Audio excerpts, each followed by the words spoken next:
The best thing I liked about the trip is how courteous and wonderful our grandchildren were. As I was setting up the trip and thinking about all the parameters of it, I thought of going on a boat in Europe just to keep the kids contained in one place, having three teenagers. And then I thought of going on a tour so that they would be structured. But neither of those worked out for one reason or another. But I did structure the trip. I bought the tickets in America. Tanya and I sat down and wrote the spots that everybody would like to go to. And then I made an itinerary, which was a kind of a slow-moving itinerary with like one thing to do a day, or maybe two things, but if two things, it would be in the morning and at night. So I enjoyed the company of the children. I enjoyed being with my daughter and my husband, and I did not enjoy the very, very hot weather and the lack of air conditioning in Paris. We had a very nice apartment in Paris. I liked it a lot, except that it was over a gay bar in which the people seemed to want to party from 6 o'clock in the morning till 6 o'clock at night and all through the night. And I didn't mind that too much, but Paul really did not enjoy all that noise and commotion and screaming and yelling and all kinds of stuff going on down there. But the apartment itself was big enough and nice. Using Airbnb was really, really good because we saved a really, really lot of money on restaurants and food. So I very much enjoyed our trip. It was probably the best trip that we've gone on so far, to even beat Jamaica. We had got to spend wonderful times with our family, and I think that was kind of the purpose of the trip. Also, obviously, we wanted to see all the sights. Um, some of the most enjoyable times I remember were meals we had together, both at our apartment and out and about. I really liked both places and had a great time in both. And uh, it would be, it was really fun, and I had a great time with my family there. So Went on an incredible vacation, as you know, to Paris and Barcelona, and there were so many highlights of the trip that ranged from the very organized, going to see museums and sightseeing, and the beautiful sights that we saw, as well as the kind of not necessarily spontaneous, but the things that you don't really plan on being really kind of excited about, but that just happened naturally. From just walking around on the streets to going to the market, I really enjoyed, kind of the food shopping, that daily, not necessarily to the grocery stores, but to the outdoor markets was really fun and interesting, and it was so there was so much going on there that it was just beautiful, and also interesting to see how and kind of experience how people live and sort of do this sort of daily shopping and cooking every day. We're back from the long 2 week trip, Paris and then Barcelona. Just to start, overall, I really enjoyed it. I'll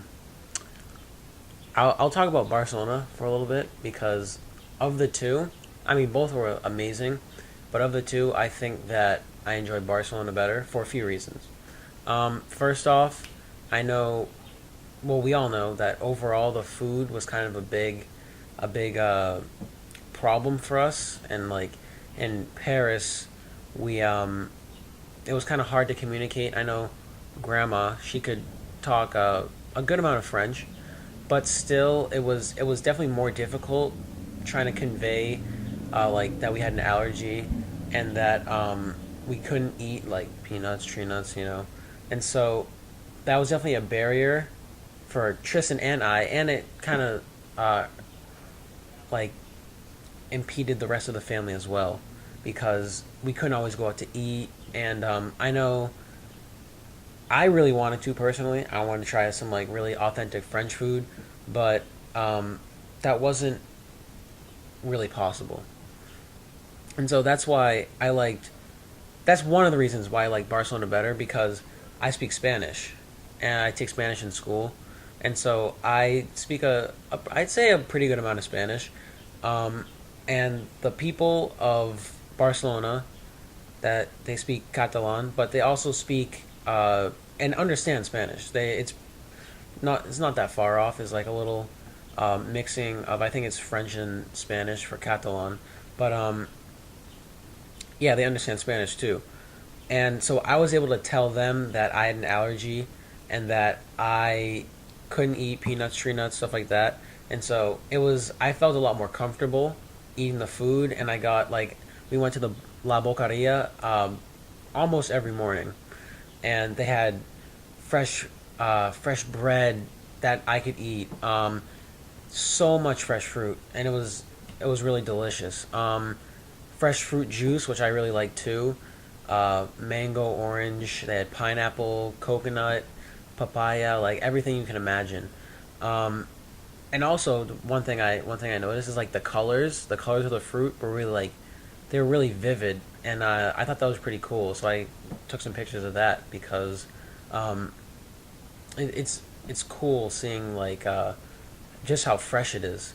And they had fresh fish every morning, and fresh, just not fish, but like seafood in general. So it includes fish. And personally, I don't really eat seafood, but it was really cool seeing them, like the people there every morning, working, setting up. They were there from like it opened at 8, but they were there like a few hours earlier setting up. One of the things I really did like about Paris was the nightlife and the fashion that I saw.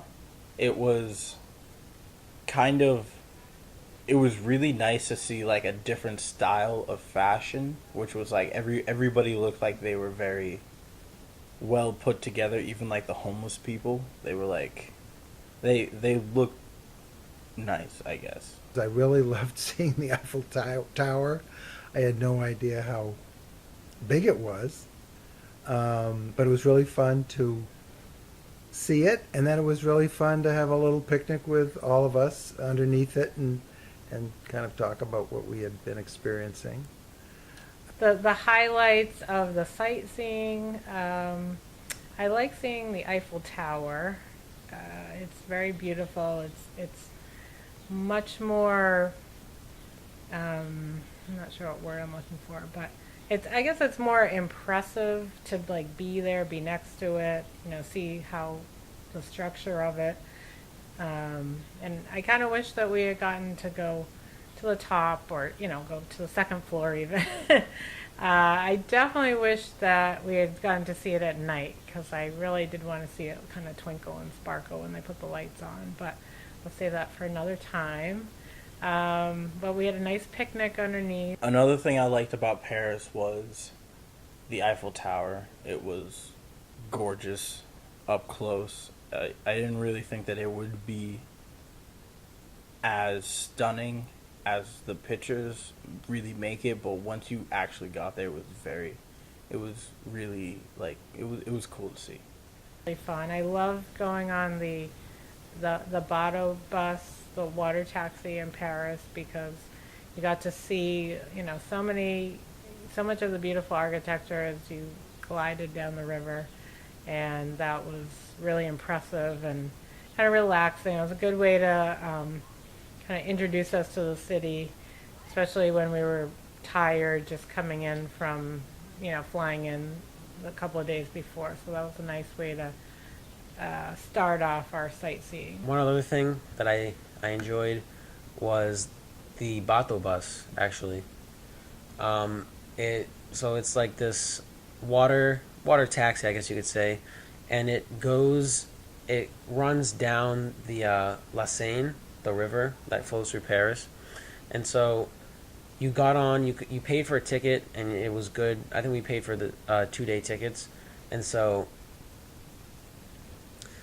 we got on at Hotel de Ville, which is right around where we stayed, and we went all the way down. I think it went. Oh, I forget where it went to the Statue of Liberty at one point, and I forget the end at the other point. But we got to get off at a lot of stops, and we saw like the Eiffel Tower, and we saw a lot of different really cool things that would have been more difficult to get to if we hadn't have had that mode of transportation. I really did like the Bato bus. Was it Bato or Vato? Bato? It was the Bato bus. It was a great way to see the city quickly without doing too much walking. It did go kind of slow, but it was worth it to see, like, mostly you were kind of like watching the people and the city as a whole, not just the monuments that they were showing. I did enjoy, even though it was very, very hot, I did enjoy the Bateau bus, which was going up and down the Seine and seeing the various sites and the extraordinary buildings, the Louvre and all these other buildings on the side of the Seine, and some of the wonderful architecture that I had seen in books my whole life. The walking tour was a lot better than I thought it would be. We had, the 3-hour walking tour, which brought us all over to many things. I liked going to see the building of the Louvre,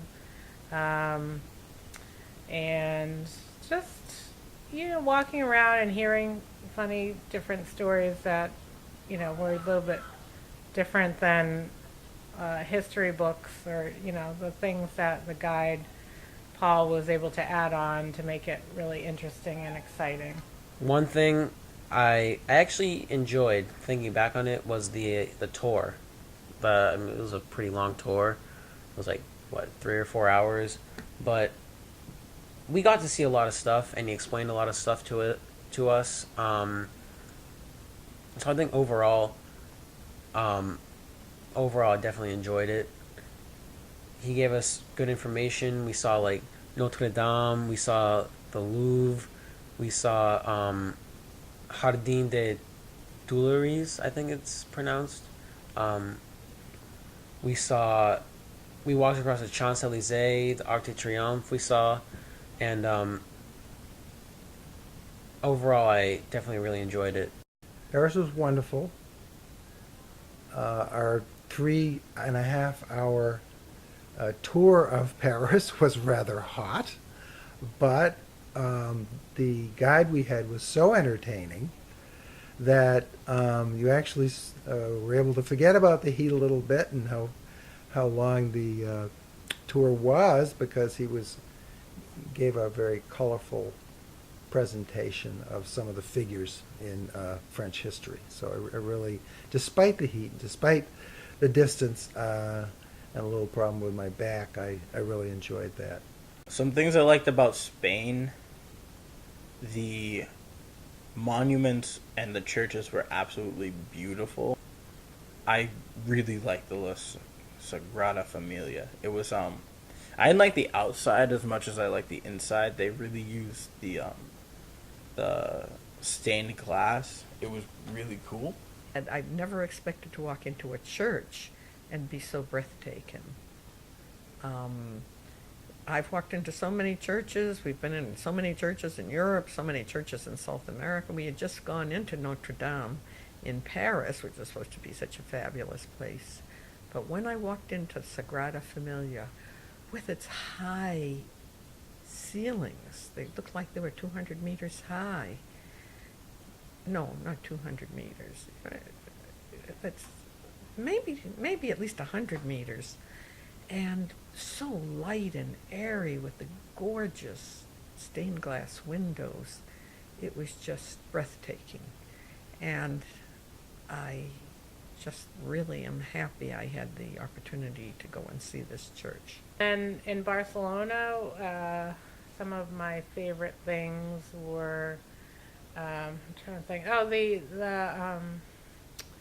can't think of the name, but the beautiful Gaudi Cathedral, which, the Familia Sagrada.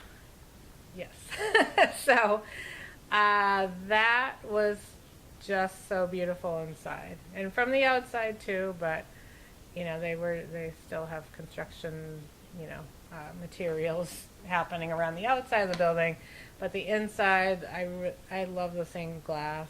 It was just, and the light coming in, and there are so many ways you could look at it, and it would look a little bit different. One thing that I really enjoyed in Barcelona was La Sagrada Familia, the Gaudi's big.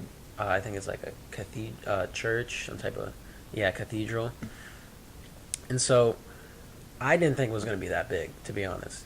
And even when we got off the metro and we walked up to it, I couldn't believe like it was really that big. And the fact that they're even still working on it, like to this day, they have construction, like construction things going on. They have guys working up there, and even though while we were inside, the construction noises weren't the best. It was really cool to see just how like massive it was from the inside. They had the stained glass, which was beautiful. I think that was my favorite part of it, was the stained glass, because you got this whole rainbow of colors, and it like shined down onto the ground, and you could see it like on the ground, and then you could look up, and it was like, I want to say like 6 or 7 stories. I don't know. It was humongous, and yeah, I definitely enjoyed that. That was one of my favorite places.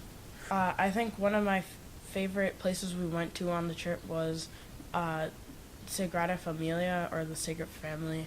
I really liked that because the architecture on the outside was really cool, and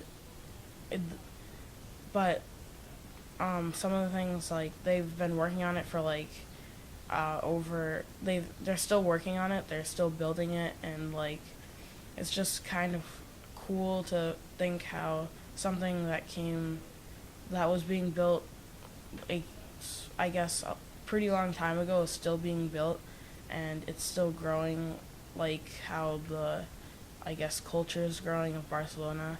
I really loved the Sagrada Familia. I think everyone on the trip loved the Sagrada Familia, which was just the most extraordinary, breathtaking cathedral I've ever seen. And we have seen a lot of cathedrals in our travels, and this was the absolutely most wonderful. It was so light inside, and it seemed like it was built kind of naturally, out of natural materials, in sort of a way that it kind of grew out of the ground. We also went to another Gaudi thing. It was the Parc Güell.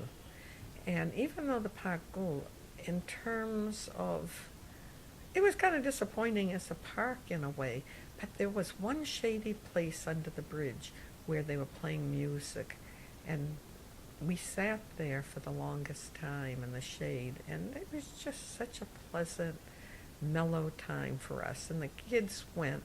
Tanya wanted to take the kids shopping, so Paul and I continued sitting there, and we had a wonderful just day sitting and listening to the music there and being very, very mellow.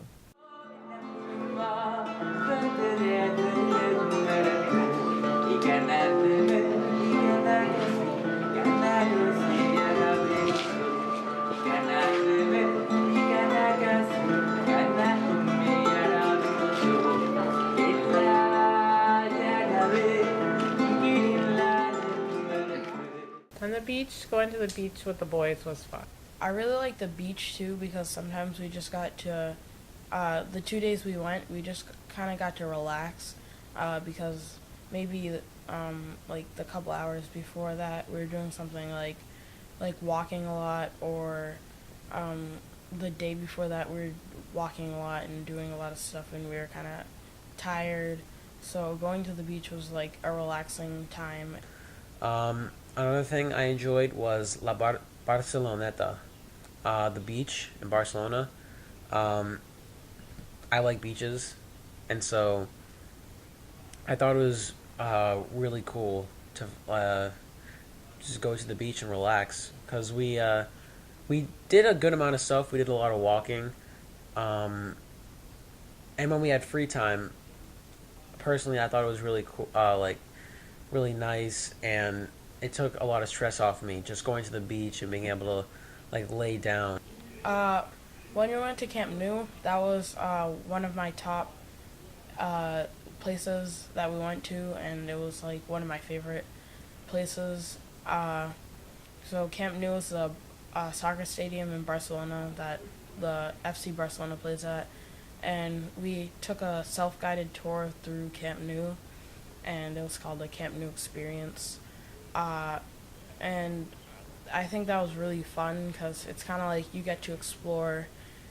We saw like a trophy room of Camp Nou, and they like or a trophy room of Barcelona, of like all the trophies they've won, like the Champions League cups and the like a whole bunch of other cups that they've gotten, and we saw like the field. We were pretty close to the field at one point. Uh, we took pictures, and I think that was really fun. We also got to um, uh, we also got to go into the store, which was really cool. It's like a really big store. It was called the Camp Nou Mega Store. It's where you get like Camp Nou apparel and stuff. I got a shirt and pants from there, and I think that was a really fun attraction we went to. On the last day, we went to Camp Nou, which was not something that we did that for the kids. I know Barbara planned that for the kids, and I thought that was a thoughtful thing. They really enjoyed it. They really loved it. And it was fun to see. It wasn't really our thing. And they weren't playing a game, so we didn't get to see any soccer. But that was the soccer stadium in Barcelona. And that was the last day. And then after the tour, we sat with our whole family, dreading the prospect of climbing up the long hill to get back on the subway in the heat, talking to each other, and we had kind of a really nice little family outing. And even at Camp Nou, the soccer stadium, which I definitely wasn't interested in at all, we had a wonderful time sitting out in the patio there, because nobody wanted to move. It was so hot to get back to the metro that we just continued sitting there and having a wonderful time. Actually, a better time than we had in the outdoor cafes in Paris, because we just were not anticipating anything. We just sitting there and talking and laughing. We went to another extraordinary museum right across the street from the Picasso, in this wonderful section of Barcelona with these tall buildings and narrow alleyways. And that had an extraordinary collection of what you might call tribal arts from Oceania and Japan and Africa and other places, and it was just really, really extraordinary. Just opened in February, so it was not in the guidebooks. Very much worth seeing. I really loved that. It was a fantastic trip, and I definitely want to go back to both places. Next time, I don't want to have an allergy. I think that would be my only thing, because I didn't try a croissant, and that is one thing that will haunt me. No, it won't haunt me, but yeah, I definitely want to go back and be able to eat more food. So that would be probably my main thing, is be able to eat more food, lots of French food, lots of like Spanish food, stuff like that. So yeah, I think that would be my thing. I thought that the wonderful time we had with our family, with our grandsons, who were quite amazingly well behaved and uncomplaining about the various difficulties of negotiating the subway in both Paris and Barcelona, and the heat, and going to places that perhaps they weren't as thrilled about as maybe the adults were. I thought they were, and I think Barbara feels the same way, that they were just amazing that way. And it was great to spend time with them, to spend time with Tanya, to spend time with Barbara, and to get to have an experience all together. And I will never forget it. Overall, the trip was really fun. We all got closer as a family, dealing with a whole bunch of different situations, and it was kind of funny to see us all try to navigate two different countries where none of us really spoke the language as fluently as the people there. So that was fun.